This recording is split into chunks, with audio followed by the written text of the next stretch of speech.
கர்த்தருடைய பரிசுத்தமுள்ள நாமத்திற்கு ஸ்தோத்திரம். இன்றைய நாளின் கர்த்தருடைய வார்த்தையாக 2 நாளாகமம் 17வது அதிகாரம் 5வது வசனம். ஆகையால் கர்த்தர் அவன் கையில் ராஜ்யபாரத்தை திடப்படுத்தினதனால் யூத கோத்திரத்தார் எல்லாரும் யோசபாத்துக்கு காணிக்கைகளை கொண்டு வந்தார்கள்.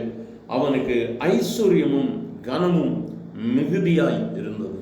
இந்த இடத்துல யோசபாத்தை குறித்து வேதம் சொல்லுகிறது, அவனுடைய ஐஸ்வர்யம் பெருகிற்று, அவன் எல்லாவற்றிலும் கனத்தை பெற்றவனாய் இருந்தான், அவனுடைய வாழ்வு எல்லாவற்றிலும் நிறைவாக இருந்தது. ஏன் யோசபாத் நிறைவாக ஆசீர்வதிக்கப்பட்டான்? அடுத்த வசனம் சொல்லுகிறது, கர்த்தருடைய வழிகளில் அவன் இருதயம் உற்சாகம் கொண்டது. கர்த்தருடைய வழிகளில் நான் எப்படியெல்லாம் என் ஆண்டவரை நான் பிரியப்படுத்த முடியும், நான் எந்தெந்த பகுதியில் நடந்தாலும் என் ஆண்டவரை நான் பிரியப்படுத்த வேண்டுமே என்று சொல்லி யோசபாத் கர்த்தருடைய வழிகளில் அவன் இருதயம் உற்சாகப்பட்டது என்று சொல்லி வேதம் சொல்லுகிறது. அது மட்டுமல்ல, 3ஆம் வசனம் சொல்லுகிறது, கர்த்தர் யோசபாத்தோடு கூட இருந்தார். ஆகவே அவன் செய்வது எல்லாம் வாய்க்க ஆரம்பித்தது. எனக்கு அருமையானவர்கள், இன்றைய நாளிலும் நம் கர்த்தரை எந்த அளவிற்கு பிரயோஜனம், எந்த அளவிற்கு நாம் பிரியப்படுத்துகிறோம்?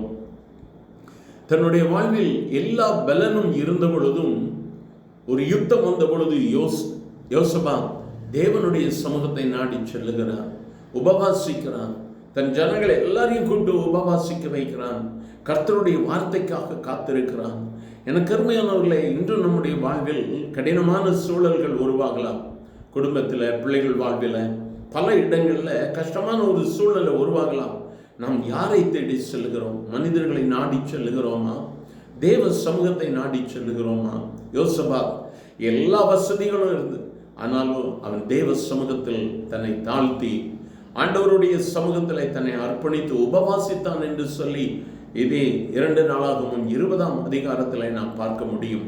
The Lord established the kingdom under his control, and all Judah brought his gifts to Josaphat so that he had great wealth and honor.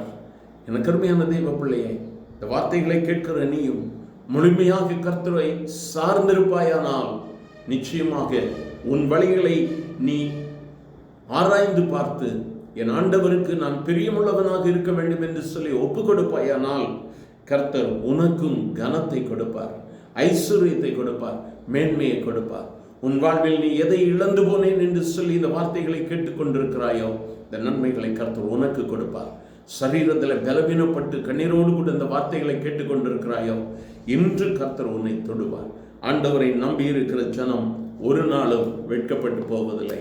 கர்த்தரை நோக்கி பார்க்கலாமா? எங்கள் அன்பின் ஆண்டவரே, ஆசீர்வதிக்கப்பட்ட இந்த வேலைக்காக நன்றி. யோசபாத்தை போல எங்களுடைய வழிகளில் உண்மையுள்ளவர்களாக இருக்க கேட்கிற ஒவ்வொருவரையும் கர்த்தர் இந்த வேளையில பலப்படுத்த வேண்டுமாய் ஜெபிக்கிறேன். ஒவ்வொருவரையும் உற்சாகப்படுத்தும், தங்களுடைய வாழ்வில் இழந்து போன எல்லாவற்றையும் திருப்பி பெற்றுக்கொள்ளும்படியா இந்த நாளிலே கிருபை செய்யும் ஆண்டவரே. whatever they have lost in their life, give back to them, my God. அவர்களுடைய சரீரத்தின் ஆண்டவரே ஆரோக்கியமாக இருக்கலாம், உலகத்தினுடைய சம்பத்துகளாக இருக்கலாம், எதுவாக இருந்தாலும் கேட்கிற ஒவ்வொருவரும் என்று உண்மையோடு உண்மை பின்பற்ற ஒரு உறுதி எடுத்துக்கொண்டு எல்லாவற்றையும் திருப்பி பெற்றுக்கொள்ள கர்த்தர் உதவி செய்யும். ஆசீர்வதியும். இயேசுவின் நாமத்தில் பிதாவே, ஆமென்.